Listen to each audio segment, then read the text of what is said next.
네, 그런 영화가 있었던 것 같은데 달마가 동쪽으로 간 까닭은 그렇죠? 오늘 주제는 지금 시작할 주제는 바울이 동쪽으로 간 까닭은입니다. 그렇죠? 서쪽으로 로마로 스페인으로 서쪽 끝까지 가려고 했는데 그렇게 편지를 써놓고 예루살렘으로 왜 갔는가라고 하는 거요.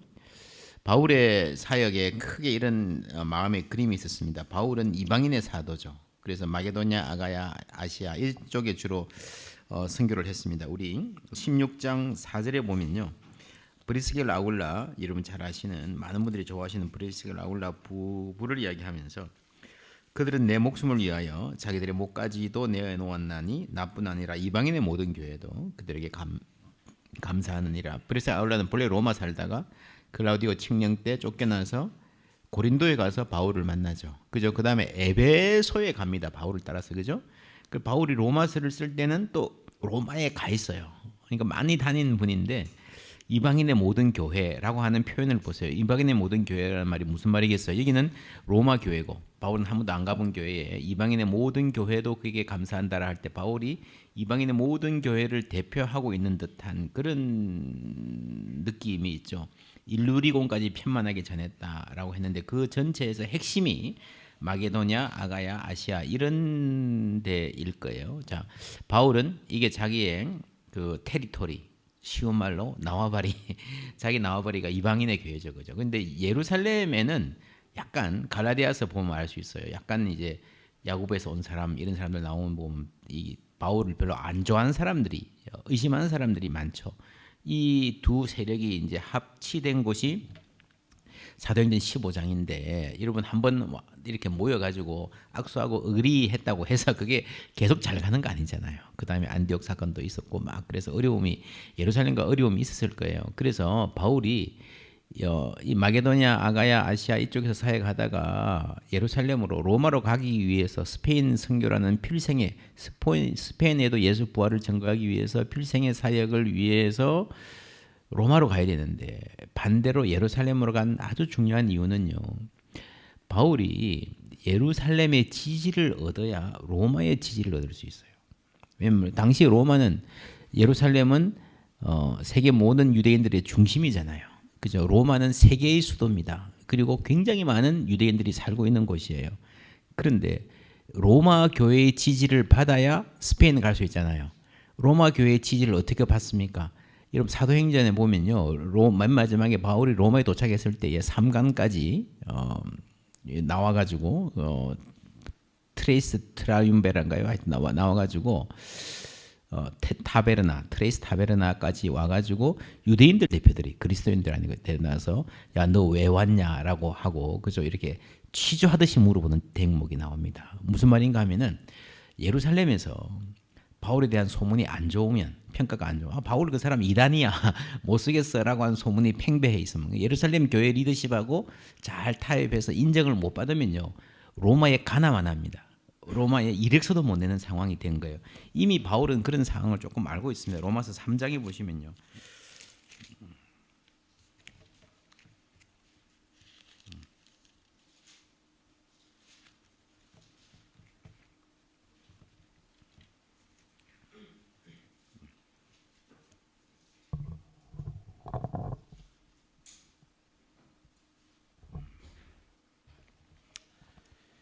어, 8절 3장 8절 또는 그러면 선을 이루기 위하여 악을 행하자 하지 않겠느냐.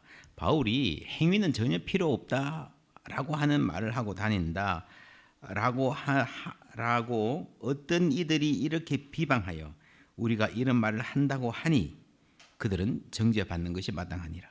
그러니까 자기에 대한 악소문이 유대인들에 의해서 이미 로마에 도착해 있다는 것을 바울이 알고 있는 거예요. 그러니까 바울이 로마에 가가지고 지지를 받기가 상당히 힘든 상황이죠, 그죠?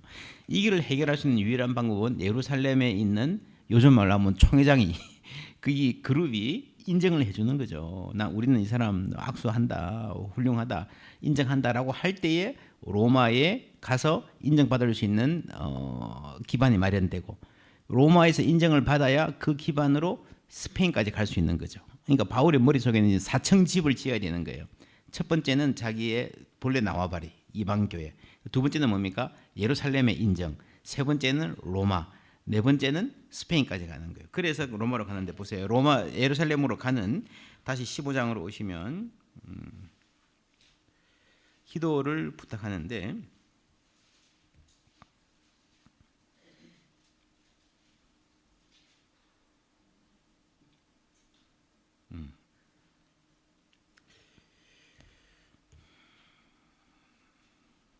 15장 22절부터 쭉 눈으로 보세요. 자, 30절 보면 형제들아 내가 너희 기도에 나와 힘을 같이하여 나를 위하여 하나님께 빌어 나로 유대에서 순종치 않은 자들로부터 근심을 받게 하고. 그죠? 이게 무슨 말이에요?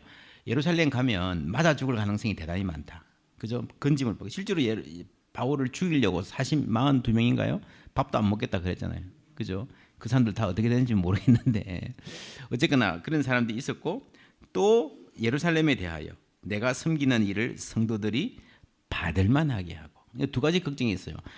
불순종하는 자들은 넌 크리스찬들이 때려 죽일 가능성. 두 번째는 뭡니까? 우리가 이렇게 정성스럽게 헌금을 모아가는데 그 헌금을 받아줄 거냐 안 받아줄 거냐. 안 받아줄 수도 있다. 받음직하게 해요. 그 말이잖아요. 굉장히 놀라운 말이죠. 이렇게 열심히 바울이 평생을 사역으로 헌금을 모아서 정성을 다해서 하나가 되자고 가는데 이 헌금도 안 받아줄 가능성도 있다. 굉장히 지금 어려운 상황에서 바울이 가는 거예요. 자, 사도행전을 보면 받아줬을까요? 안 받아줬을까요? 찾아보세요. 헌금 받았다는 말이 안 나옵니다.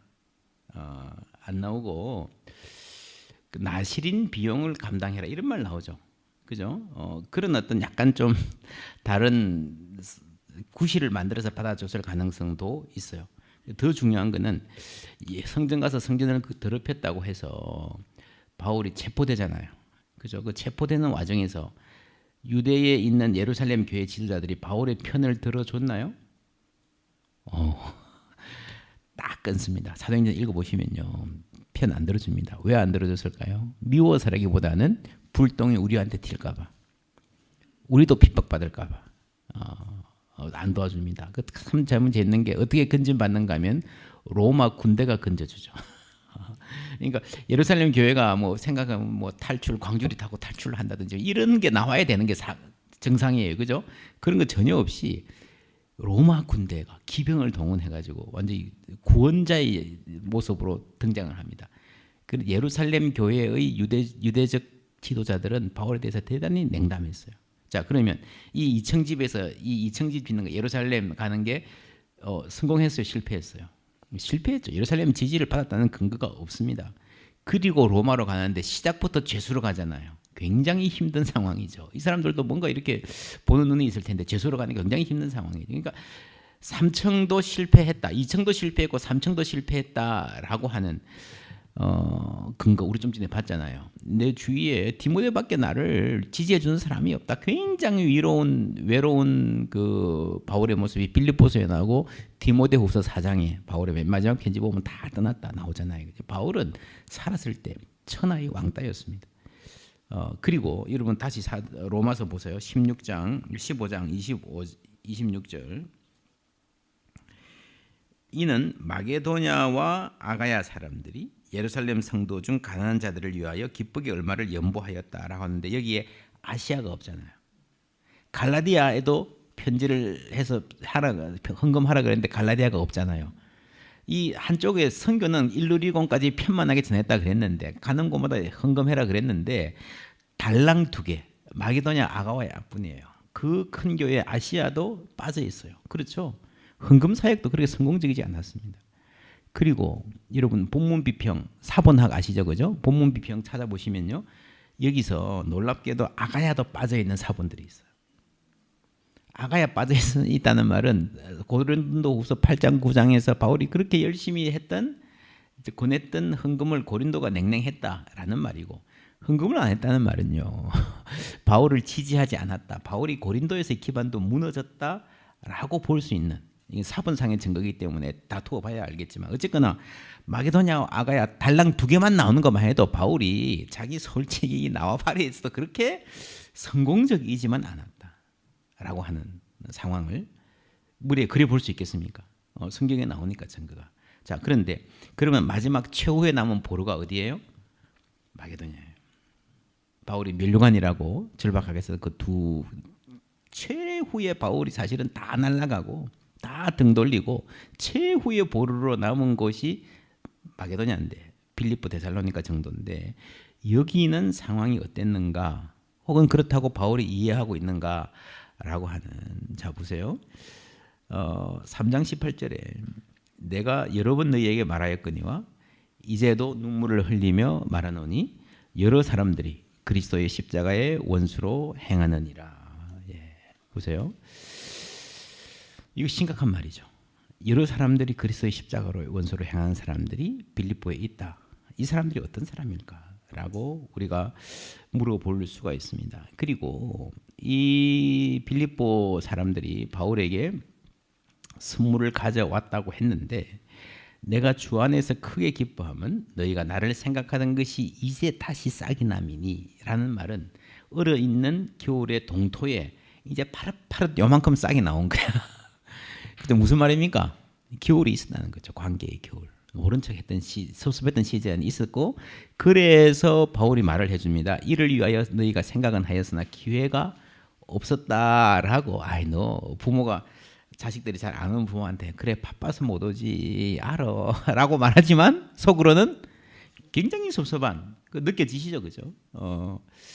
빌립보 사람들아 너희도 알거니와 복음의 시초에 내가 마게도냐를 떠날 때에 주고받는 내 일에 참여한 교회가 너희 외에 아무도 없었느니라. 그러니까 너 그때 옛날에 그때 나한테 잘했잖아. 아주 옛날 이야기를 꺼내야 뭔가 칭찬할 수 있는. 그러니까 빌립보도요. 그렇게 빌립보가 가장 바울이 목회했던 교회 중에서 가장 성공적인 교회였습니다. 그런데 그렇게 괜찮은 교회는 아니었다. 알 수 있죠, 그죠?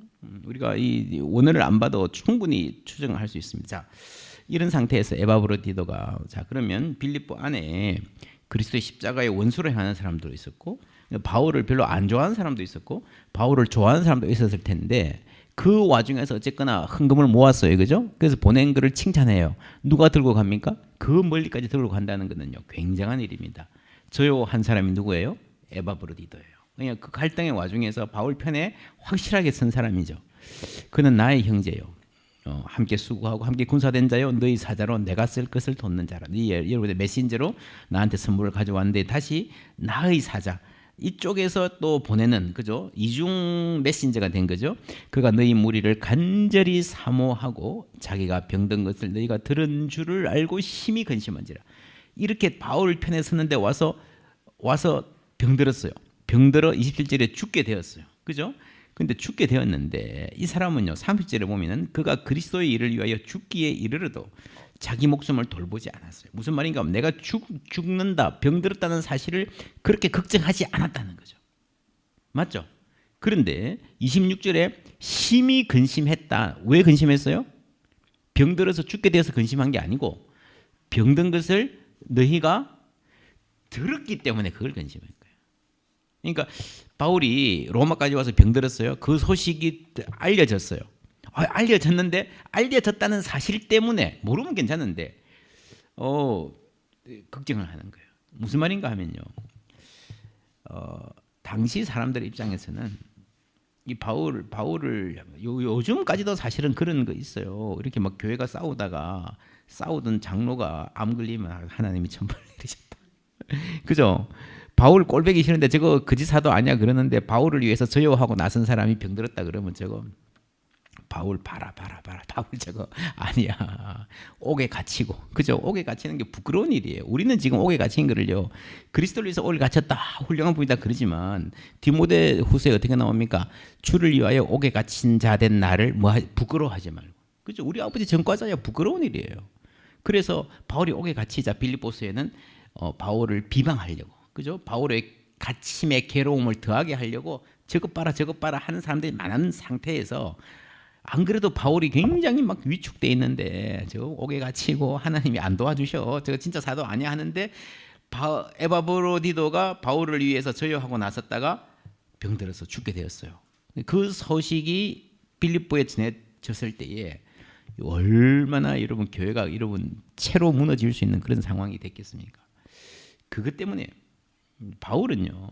예, 좀 더 이야기할게요. 그래서 바울이 그런데 나았어요.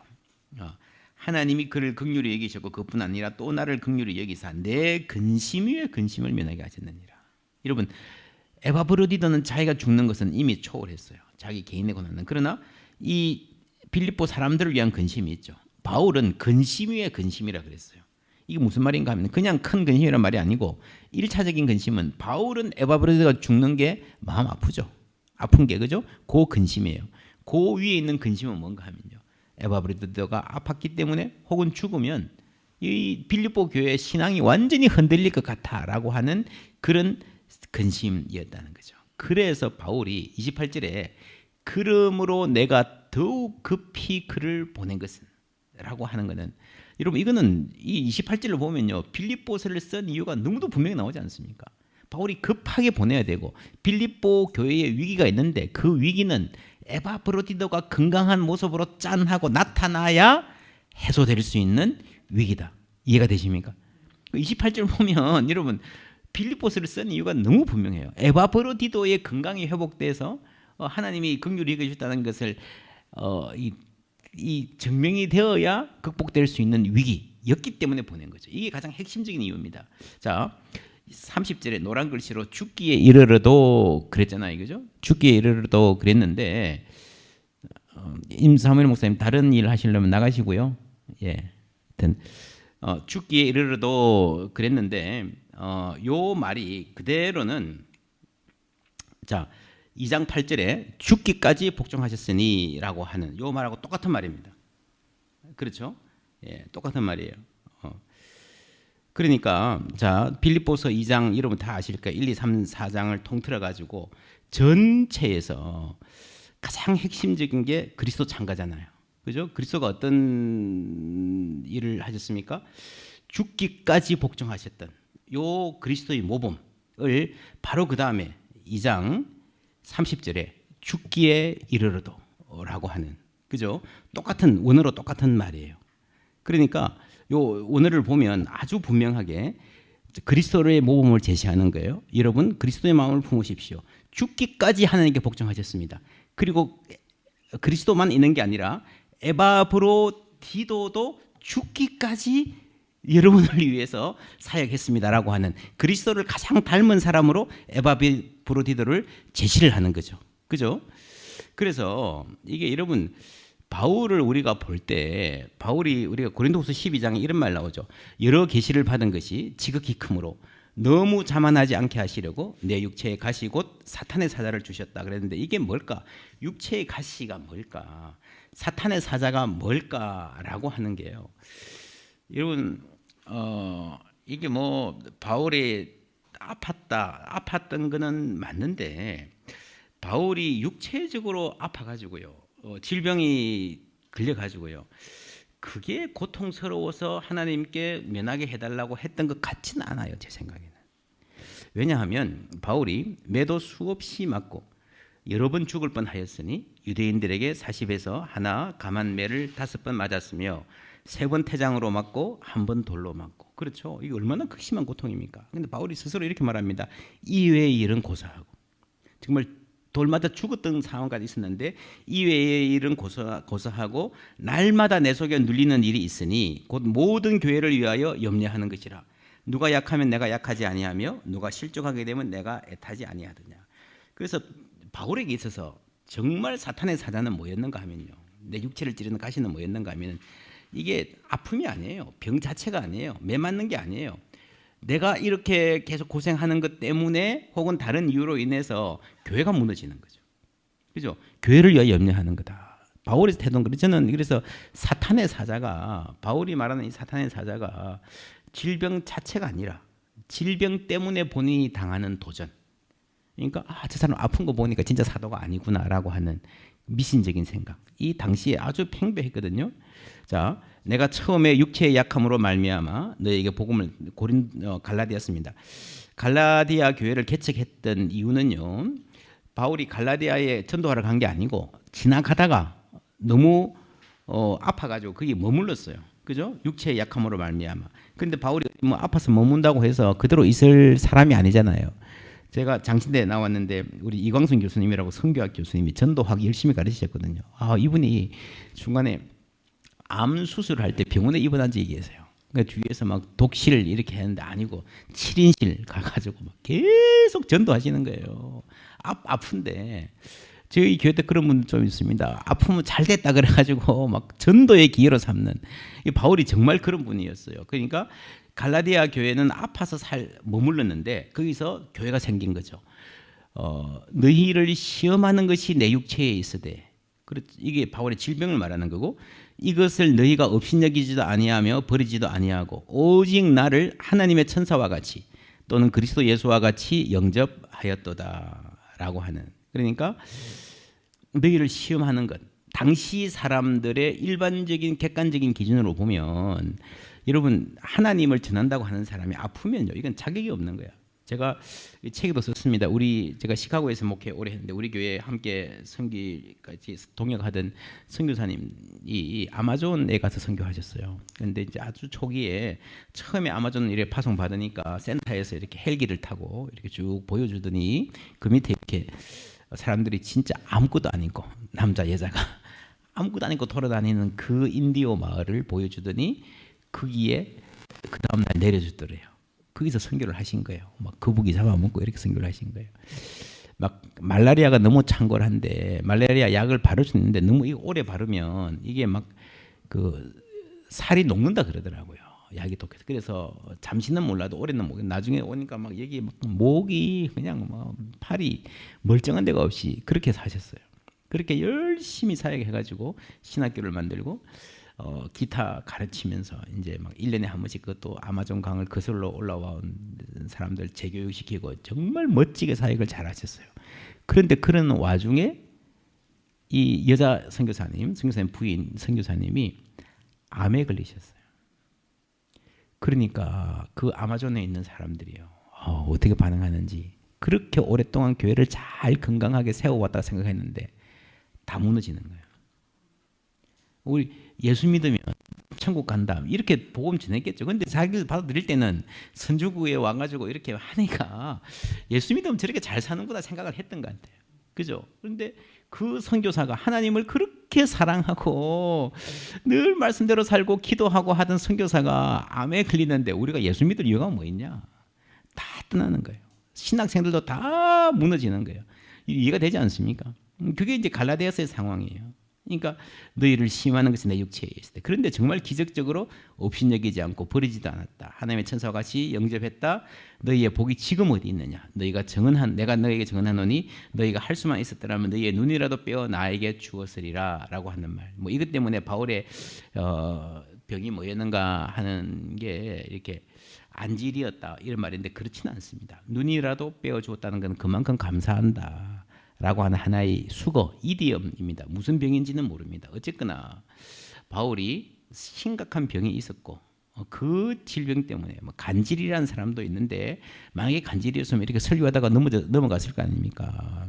뭔지는 모르지만 그러니까 바울의 이 질병 자체가 상당한 공격의 포인트가 된 거죠. 갈라디아 사람들처럼 이렇게 처음에 갈라디아 사람들처럼 그럼에도 불구하고 하나님의 말씀으로 받아들인 사람들도 있었겠지만 그렇지 않고 저거 봐 예수 믿으면 뭐 좀 잘 나가야지 복 받아야지 땅 사면 올라야지 뭐 지도 잘 돼야지 이런 식의 생각 요즘 말로 번영신학 혹은 승리주의자라고 볼 수 있습니다. 그러므로 너는 내가 우리 주의 주를 정언함과 또는 주를 위하여 갇힌 자 된 나를 뭐라고요? 부끄러워하지 말고. 이 갇힌 것 자체가 굉장히 부끄러운 사실이었습니다. 그가 병들어 죽게 되었으나 하나님이 그를 긍휼히 여기셨고 그뿐 아니라 또 나를 긍휼히 여기사 내 근심 위의 근심을 면하게 하셨느니라. 그렇죠? 에바브로디도 요 상황이 사실은 빌립보서를 쓴 아주 중요한 상황이고 고린도후서 10장, 11장, 12장, 13장에 나오는 바로 바울이 그 질병으로 고통당했던 상황을 잘 설명해 줄 수 있는 상황이라고 볼 수 있습니다. 내가 어리석은 자가 되었으나 너희가 억지로 시킨 것이니 나는 너희에게 칭찬을 받아야 마땅하도다. 내가 아무것도 아니나 지극히 크다는 사도들보다. 이 지극히 크다는 사도들의 정체가 뭘까? 라고 할 때 여러분 좀 게으른 학자들은요 바울이 늘 할례 때문에 싸웠으니까 할례를 받으라고 하는 유대주의자들이다라고 하는데 고린도후서 10장에서 13장 고린도 전체를 봐도 그런 근거가 거의 없습니다. 거의 없고 이 고린도후서를 면밀히 연구해 보면 이 지극히 크다는 사람들이 어떤 사람들이었는가 하면요 말 잘하고 바울이 내가 말에는 졸아나 지식에는 그렇지 아니하니 그랬잖아요. 그죠? 병 고치고 예수 잘 믿으면 병 안 걸린다 생각하고 월급도 많이 받고 추천서도 갖고 있고 그런 어떤 승리주의, 번영신앙, 사도면 좀 이렇게 때깔났게 살아야지. 그리고 말을 너무 잘하고 막 열심히 하니까 사례도 많이 받아. 바울은 뭐 했어요? 바울은 사례를 안 받았잖아요. 그죠?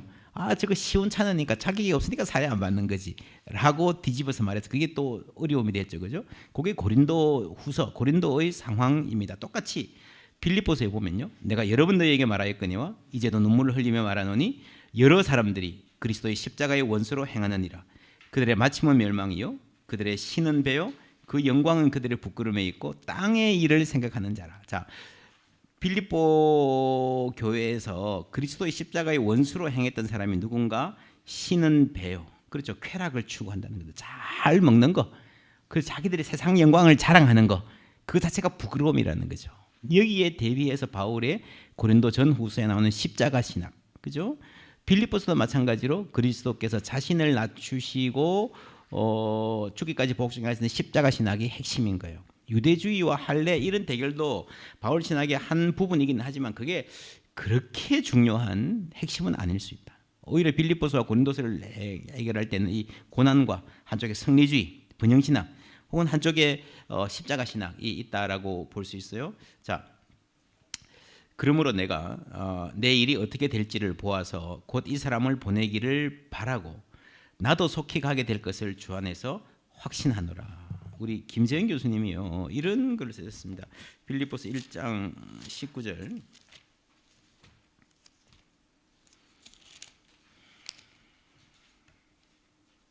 2장 19절이네요. 자, 내가 2장 19절에 내가 디모데를 속히 너희에게 보내기를 주 안에서 바라면 너희의 사정을 알므로 안위를 받으려 함이니라고 하고 그 다음에 바란다. 속히 주 안에 보내기를 바란다라고 하고 23절에 내가 23절에 내가 내일이 어떻게 될지를 보아서라고 했잖아요. 아까 이야기했죠. 이게 죽을지 살지 모른다는 이야기했잖아요. 1장에서도 계속해서 내가 노연할지 다시 여러분 만날 수 있을지 아니면 죽을지 모른다 이랬잖아요. 그죠? 그래서 어떻게 될지를 보아서라고 이야기하고 그런데 김세현 교수님이 디모데를 보낼 계획을 말할 때는 그것을 바란다고 한 바울이 여기 자신의 미래에 관해서는 확신한다. 만날 줄 확신한다고 말합니다. 인간적으로 말하면 후자보다 전자의 시련이 더욱 용이하고 성취될 가능성도 큽니다. 그러나 바울은 믿음의 눈으로 상황을 보고 말하기에 인간적인 또는 이성적인 판단과는 반대로 말하고 있습니다. 바울의 이 어법은 우리에게 그가 로마서 4장 7절 27절에서 21절 설명한 아브라함의 믿음을 상기시킵니다. 믿음은 인간의 이성이 더 이상 소망할 수 없다고 판단하는데도 하나님의 약속을 소망하여 확신하는 것입니다. 아브라함이 믿을 수 없는 중에 바라고 믿었으니 믿음은 이렇게 이성의 판단에 대항하여 그럼에도 불구하고 라고 부르짖는 성격이 있습니다. 그래서 항상 그렇긴 하지만 신앙은 이성과 반비례할 때가 있습니다. 바울의 믿음에 대한 이러한 이해는 우리에게 히브리서 11장 1절과 믿음에 대한 정의도 상기시킵니다. 믿음은 바라는 것들의 실상이요 보이지 않는 것들의 증거이다 라고 설교를 하면 아멘 할 거예요. 할 건데 저는 이렇게 설교를 하면 안 된다라고 생각을 해요. 이렇게 설교하면 안 됩니다. 제가 여기에 또 이렇게 왜 그런가 썼는데 여러분 제 책 좀 꼼꼼하게 한번 읽어보세요. 왜냐하면요 이게 일단 역사적으로 잘못됐어요. 바울은 순교했잖아요. 못 나오고 죽었잖아요. 근데 죽은 사람이 확신했다 해가지고 여러분도 확신하십시오라고 이야기하면 여러분 실제로 이게 목회에 아주 중요한 상황입니다. 여러분 교회 병 걸려서 몇 개월 못 사실 분 있잖아요. 그죠? 확신합니다. 아멘. 믿음으로 뭐 아브라함도 바랄 수 없는 중에 바라고 믿었습니다라고 이야기 설교하는 게 맞겠습니까? 아니거든요. 그렇지 않습니다. 신학적으로도 잘못됐어요. 왜냐하면 하나님이 병을 낫게 해주실 수도 있고 안 낫게 해주실 수도 있어요. 그렇죠? 목회적으로 잘못됐습니다. 왜냐하면 이렇게 설교 한 단선적으로 설교해가지고 여러분 어떻게 책임질 겁니까? 그렇죠? 그분 어떤 분은요 사실은 죽음을 준비해야 되는 분도 있어요. 그래서 제가 책에서 이런 말을 썼습니다. 이게 사람은 이 빌립보서는 편지고요. 살아있는 사람이 자신의 어떤 구체적인 상황에서 사랑하는 공동체에 쓴 편지입니다. 예를 들면 아빠가 암에 걸렸어요. 회사 사장이야. 회사 직원들이 왔어요. 그러면 이제 수술을 앞두고 못 깨어날 수도 있어. 어떻게 합니까? 내가 죽을 수도 있으니까 못 깨어나면 이렇게 처리해라라고 엄정하게 양 가능성을 다 두고 준비를 시키죠. 그런데 꼬마 초등학생 딸이 막 들어옵니다. 그러면 아빠가 손 붙잡고 걱정하지 마. 아빠 꼭 일어날게. 꼭 일어날 거야. 라고 이야기합니다. 둘 중에 뭐가 진실입니까? 둘 다 진실이죠. 그렇죠. 여러분 죽을 수도 있으니까 성실하게 미래를 준비하는 것도 진실이고 이 사랑하는 딸을 앞에 두고 차마 아빠 빠이빠이 하기보다는 그 순간에 정말 진실되게 하나님 꼭 고쳐주셔야 됩니다. 이쪽 할 때는 기도할 때 제가 떠나더라도 우리 회사 잘 갈 수 있도록 해주세요 라고 기도하고요. 오늘 아침에는 또 좀 몇 시간 후에는 이렇게 딸을 보니까 하나님 꼭 살려주시는데 기도하고 왔다 갔다 하잖아요. 그러니까 여러분 바울도 성경을 썼지만 왔다 갔다 하는 거예요. 그래서 그 중에 뭐 하나를 딱 잡아가지고 이것이 진리다라고 외치는 것은 여러분 목회적으로 대단히 조심하셔야 됩니다. 자, 요 15페이지 보시면요, 제가 거기에 이거 썼습니다. 요 15페이지 그 김세현 교수 글 썼고요. 그 밑에 보면 스탠리 하우어스 찾으셨습니까? 밑에서 한 7번째 줄에 세계 최고의 신학자로 꼽히기도 했던 스탠리 하우어스가 여러분 이 책 읽으신 분들 많을 거예요. 자기 인생의 그 바이오그래피 그 고백록을 쓴 게 한나의 아이라는 책입니다. 그 부제가 뭔가 하면요, 정답 없는 삶 속에서 신학하기입니다. 여러분 이렇게 이런 암 걸린 이런 분 앞에서 어떻게 권면하고 어떻게 설교하고 신방 가가지고 저도 늘 그런 상황 만납니다. 이게 몇 시간 후에 돌아가실 수도 있고 또 일반 병실로 지난주에도 그런 일이 있을 수도 있는데 어떻게 기도해야 됩니까, 여러분? 뭐가 정답입니까? 담임 목사님들, 부목사님들 물어보면 뭐라 대답할 겁니까? 이 세계 최고의 신학자가 자기 이야기를 그렇게 썼습니다. 정답 없는 삶 속에서 신학하기. 그렇죠. 목회도요, 정답 없는 상황에서 목회하는 거예요. 바울도 정답 없는 상황에서 목회하고 성경도 썼어요. 성경도. 우리 인간이 어떻게 정답을 가지고 있다고 말할 수 있겠습니까? 그렇죠. 여러분 그 전체를 보면서 정리를 하면 그 다음에 제가 이제 요 아티클, 여기 있는 아티클의 제목은 바울의 유고 편지로서의 빌립보서였던데, 바울은 나도 사도 중에 한 명이다. 살아있을 때에. 그죠? 나도 사도야. 예수님 봤어. 라고 주장하려고 굉장히 노력을 많이 했습니다. 그런데 사도 중에 한 명으로 인정받기도 참 버거웠죠. 근데 여러분 바울 이후의 사회를 쭉 보면 지금은 여러분 신약의 반이 바울이잖아요. 그죠? 거기다가 뭐 바울이 그래도 뭐 한두 장짜리밖에 없는 것도 많습니다. 분량은 얼마 안 됩니다. 그러지만 여러분 누가 사도행전이 가장 길어요? 누가 사도행전이 바울의 제자잖아요. 그죠? 마가복음도 사실은 여러분 신학적으로 바울 신학, 십자가 신학을 전개한다고 봐야 됩니다. 여러분 AD 120년부터의 문서를 보면요, The Apostle이라고 하면 90% 이상이 바울입니다. 이미 이때 베드로는 저기 구석에 가 있고요. 이 베드로 후서에 봐도 너희 형제 바울도 이렇게 편지를 썼고라는 말이 나오잖아요. 무엇이든지 경에 기록된, 경이라는 말은 성경의 권위를 갖고 있다는 거죠. 이 놀라운 일입니다. 이게 어떻게 이런 일이 일어났을까? 그러니까 바울은 우리가 디모데후서 4장에서도 봤듯이 살아 있을 때 죽기 전에는요 천하의 왕따였어요. 다 떠났어요. 정말 외로웠습니다. 아무도 인정 안 했습니다. 그런데 한 60년대, 70년대, 80년대 사이에서 아주 많은 변화가 일어났고 그게 100년 거치면서 바울은 기독교를 대표하는 가장 중요한 인물로 자리매김됐습니다. 어떻게 이런 일이 일어날 수 있었을까? 제가 잘 학문을 하면서는 가장 큰 관심이 거기에 있어요. 근데 이제 간단하게 말하면 편지를 남겼기 때문입니다. 많은 편지를 썼기 때문에 바울이 돌아가시고 나서 그 편지들이 읽히기 시작한 거죠. 그래서 바울이라는 훌륭한 분이 쓴 편지니까 우리가 읽자 그게 아니라 이 편지를 읽다 보니까 오 대단하네. 그래서 사람들이 은혜를 받고요. 교회가 계속 돌려 읽기 시작하면서 이게 대유행을 한 거죠. 바울의 편지였기 때문이 아니라 편지의 바울이었기 때문에 교회를 대표하는 사도가 된 겁니다.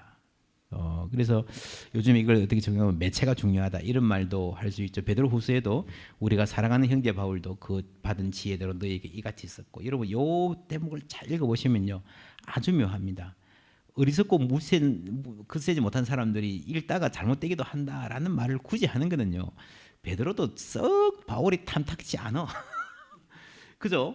그럼에도 불구하고 바울의 권위는 베드로가 부정할 수 없는 지경에 이미 이르러 있어요. 그렇죠? 베드로서 3장 잘 읽어보세요. 그러니까 바울의 편지. 그러니까 살아있을 때 바울은 천하의 왕따였고 인정 못 받은 사람이었는데 돌아가시고 나서 어떤 순간에 바울이 정말 기독교를 대표하는 사도가 될 수 있었던 가장 중요한 이유는 편지를 남겼고, 이거는요 살아있을 때부터 예견됐어요. 고린도서 10장인가에 보면요 바울은 편지는 중하고 힘이 있으나 만나면 약하고 시원찮다 그랬잖아요. 그러니까 안 가는 게 좋은 거예요. 바울은 살아있을 때 바울은요 사도행전하고 꽤 많이 다릅니다. 예를 들면 그 사람 글을 읽고는 야 정말 훌륭한 분이다, 오셔서 말씀 전한다는 게 다 가보자 하고 쫙 모였는데 다 자고 있어. 말은 못하네. 그래 바울이 내가 말은 시원찮으나 지식에는 그렇지 오죽 답답했으면 그렇게까지 말했겠습니까? 그죠? 근데 그 바울이 남긴 편지가 교회를 세워가는 가장 핵심적인 신앙의 자산이 된 겁니다. 자, 그러니까 바울이 살아있을 때 살아있던 바울의 시원찮은 바울, 왕따 돼서 아까 여러분 4층집 기억하십니까? 그걸 알아요. 우리 바울. 이제 뭡니까? 이방의 교회들. 그죠? 아시아, 마게도니아, 아가야. 2층이 예루살렘. 그 위에 로마까지 지원을 받아야 스페인 선교를 할 수 있는 거예요. 여러분 당시에 스페인 선교는 정말 힘든 거죠. 왜냐하면 머니까 돈도 많이 들고요. 멀기도 하고요. 건강의 문제도 있고요. 가면 사람들이 이 라틴 웨스트 쪽은 라틴어가 공식 언어잖아요. 그죠? 그런데 시골에 가면 라틴어도 몰라요. 이 사람들은. 이 동쪽은 그나마 다 헬라어를 다 알았지만 이 시골 사람들은 그쪽은 오피셜 랭귀지는 라틴어지만 라틴어도 몰라. 그냥 자기 토속 언어가 있을 거 아닙니까? 바울이 어떻게 설교합니까? 라틴어도 못하는 바울이 헬라어로 설교하고 누군가가 라틴어로 번역하고 그 다음에 다시 토속어로 통역을 해야 설교를 할 수 있는 그런 상황일 가능성이 대단히 높습니다. 그러니까 스페인 선교하기 무지무지하게 힘든 거예요. 로마 교회가 총력으로 도와줘도 할까 말까합니다. 근데 로마 교회가 바울을 팔짱 끼고 있었잖아요. 거기서도 왕따였잖아요. 스페인 선교는요 가고 싶어도 갈 수 없는 거였어요. 그러니까 우리가 로마서를 해석할 때 바울이 스페인을 가려고 했기 때문에 왜 스페인 안 가지? 그러니까 빌립보서는 다른 데서 한 거야 라고 하는 전제 자체가 완전히 틀린 전제라는 거죠. 선교 요청 편지를 보낸 거하고 선교를 실제로 간 거는 완전히 다른 거라는 겁니다. 그렇죠. 자, 그렇게 살아있을 때 바울은 천하의 왕따였는데 매브릭이었는데 죽고 나서 서서히 바울이 이제 세력을 얻어가고 존경을 받기 시작했는데 그 터닝 포인트가 언제였을까? 큰 역사에 그죠? 기독교 역사의 큰 역사가 결정되는 터닝 포인트가 언제였을까라고 하는 건 저는 빌립보서로 봅니다. 바울이 이 빌립보서를 보면요, 여러분 읽어보셨지만 바울은 그렇게 기도했습니다. 내 개인적으로는 하나님 품에 주님 품에 안기는 게 좋겠지만 여러분을 위해서는 내가 가고 싶습니다. 만나고 싶습니다. 만날 줄 확신합니다. 라고 썼잖아요. 그죠? 그런데 이 편지를 받고 빌립보 교인들이 어떻게 기도했을까요?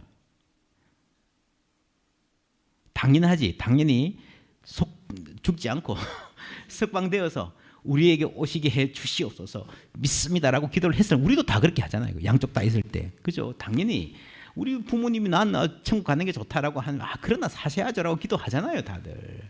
그렇게 기도했을 거예요. 눈에 보이는 것 중심으로. 그랬는데 그 편지를 받고 나서 몇 달 내에 어쩌면 몇 주 내에 바울이 순교했다는 소식이 빌립보에 당도합니다. 하나님이 바울의 기도를 우리 기도를 안 들어주셨네 라고 하고 다시 빌립보서를 글이 남아있으니까 다시 읽어봅니다. 우리 기도를 안 들어주셨어요? 라고 하고 다시 읽어보니까 하나님이 기도를 들어주신 것도 같아. 그죠? 바울은 나는 그냥 죽으면 해피하겠다 이야기했으니까. 근데 바울이 못 죽는 게 훨씬 더 해피한 이 바울이 못 죽는 이유는 우리 때문이야. 우리가 흔들흔들하니까. 이 4층 집에서 그나마 믿을 만한 게 마게도냐인데 마게도냐도 흔들흔들하니까 십자가의 원수로 행하는 사람들은 자꾸 정신이 팔리니까 바울이 그 어려운 걸음을 다시 해서 다시 풀려나서 우리한테 와가지고 이 교회를 든든히 세우고 싶은 마지막 소원이 있었는데 그러면 이 편지를 받은 우리가 이 마지막 소원을 교회를 든든히 세워가야 할 사명을 하나님이 주시는 것 같다 라고 빌립보 교인들이 알아들었을 것 같아요. 여러분 사람이요 그 청개구리 이야기 했잖아요. 청개구리가 살아있을 때는 엄마 말 뒤지게 안 듣다가 죽으니까 말 들어. 바울도 그랬던 것 같아요. 여러분 이렇게 간절하게 절절하게 편지를 썼는데 살아있을 때는 그냥 제대로 이해도 하지도 못하고 잘 안 듣다가 돌아가신 분으로서 그 삶 전체를 다시 여러분 사람이 살아있을 때는요 기억이 다 조각조각 나 있습니다. 근데 이게 돌아가시면요 퍼즐이 맞춰지듯이 하나로 일관되게 맞춰지는 사람들이 있습니다. 그런 사람들이 위인인 거예요.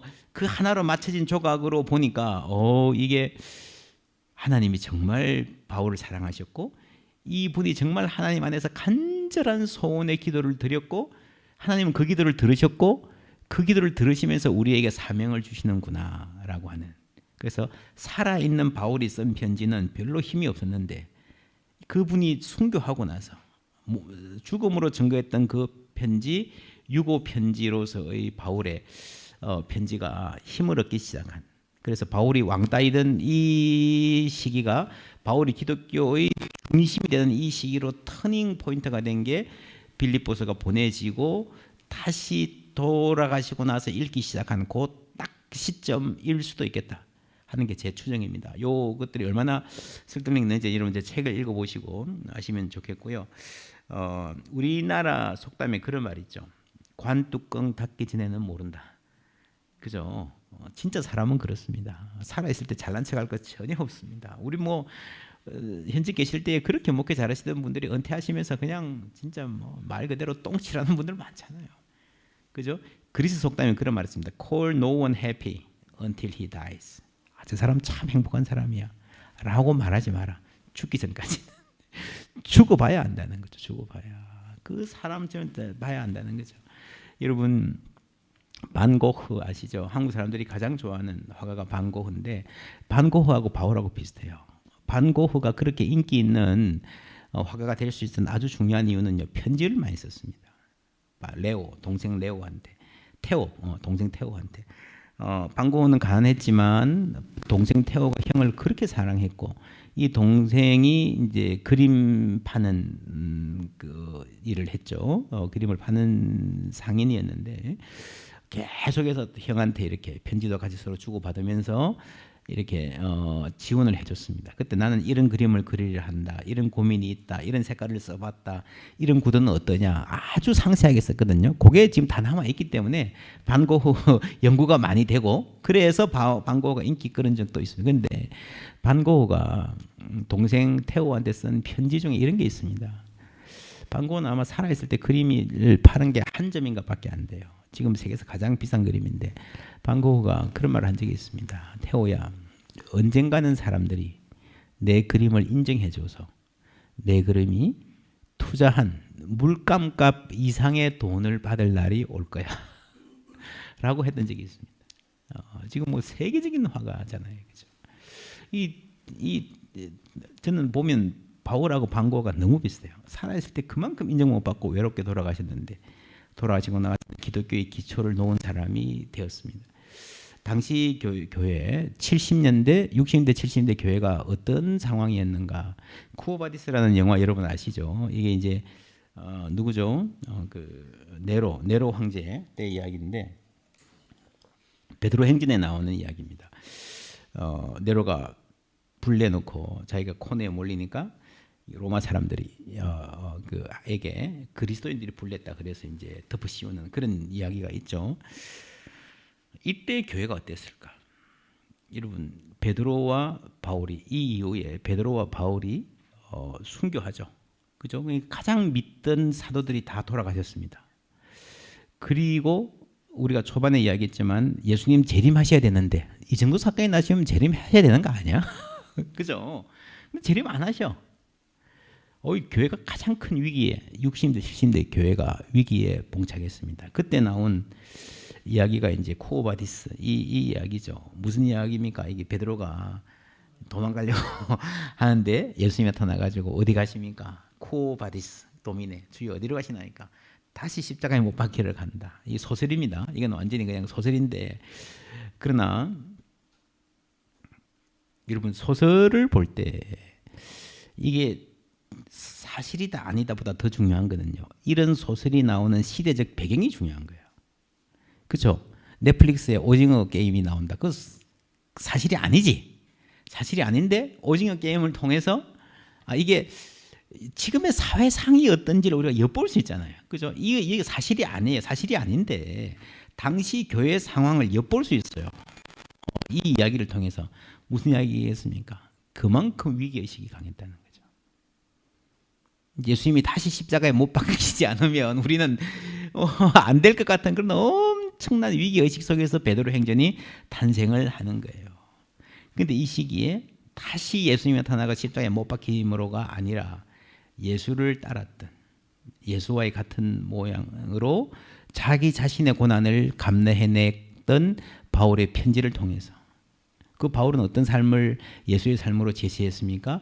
에바브로디도가 죽기에 이르러도 자신을 돌보지 아니하고 복음을 위해 교회를 위해 교회를 세운 일에 헌신했던 그 한 헌신을 중심에 세우고 자신이 죽는 것, 내가 아픈 것 그게 아니라 하나님 안에서 이 교회를 위한 헌신, 그리스도의 복음을 위한 헌신을 했던 한 사람의 삶과 죽음을 기억하면서 예수님이 다시 와서 안 박혀도 예수의 제자들이 나는 날마다 죽노라 했던 예수의 제자들이 계속 살아내는 삶과 죽음을 통해서 복음이 증거되었던 겁니다.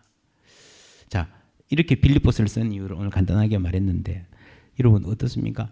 그냥 선물을 받았으니까 감사 편지를 보냈다라고 하는 게 틀린 말은 아니지만 너무 약한 말이에요. 그렇죠? 제가 중간에 이야기했던 아마존 선교사님 그분이 이제 오래 투병하시다가 결국에는 하늘나라 가셨는데 참 하나님이 놀랍게 그 교회를 회복시키셨습니다. 근데 이제 그러면서 그 아마존에 있는 자매 한 명이 이제 여기 한국에서 왜 간병인 하려면 비싸잖아요. 돈이 없으니까 선교사가 아마존에서 비행기를 타고 간병하러 왔어요. 선교사님을 간병하겠다.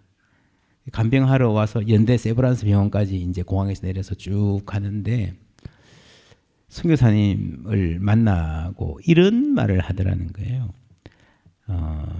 선교사님 왜 우리한테 오셨습니까? 내가 아마존에 살 때에 한국이 여기보다 좋은 데인 줄은 알았지만 이렇게 좋은 나라인지는 몰랐습니다. 어떻게 선교사님 이렇게 좋은 나라를 두고 우리 마을 같은 데 오셨습니까? 하고 막 펑펑 울더래요. 여러분 그런 회복의 이야기를 제가 들으면서 우리가 천국 가면 그러지 않을까? 그죠? 우리 주님 하늘나라를 두고 우리 가운데 오신 그 사랑을 기억하고 그 사랑대로 살고 죽었던 사람들이 있기 때문에 그죠? 오늘 우리에게까지 전해진 복음이 가능한 줄 믿습니다. 이 빌립보서 또 바울의 이 편지들을 통해서 여러분 그 사랑 함께 깊이 만나시는 은혜가 있기를 축복합니다. 예, 잠시 기도할까요? 우리 잠시 오늘 오전에 들었던 말씀 묵상하면서 기도하면 좋겠습니다. 하나님, 우리에게 주신 사랑 다시 한번 묵상하면서 복음을 위해 살다가 복음을 위해 죽어가며 그것이 영광이라 고백했던 사람들이 있었기 때문에 오늘 우리가 예수 믿는 복음 안에 있음을 믿습니다. 하나님, 우리가 하나님의 말씀 우리 마음으로 받고 우리의 삶으로 살아 하나님 이 생명의 복음 잘 전달할 수 있는 사람들 되게 하여 주시옵소서. 우리 위에 이 땅에 오신 우리 위에 죽으신 주님 감사합니다. 우리에게도 같은 삶을 살라고 요구하신 주님 감사합니다. 우리 감사기도 함께 드리겠습니다.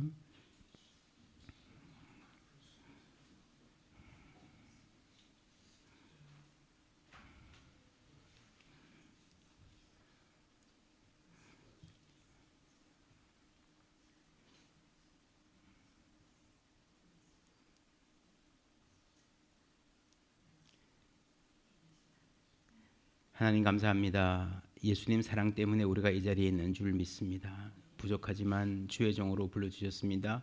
말씀의 종으로 잘 훈련받아서 하나님 말씀 가운데 우리에게 주신 그 생명의 능력, 세상의 모든 시험을 이기고 남는 가장 아픈 가운데서도 가장 크게 기뻐하고 감사할 수 있는 그 능력 우리의 것으로 삼아 살아낼 수 있도록 조금이라도 전하며 살 수 있도록 함께하여 주시옵소서.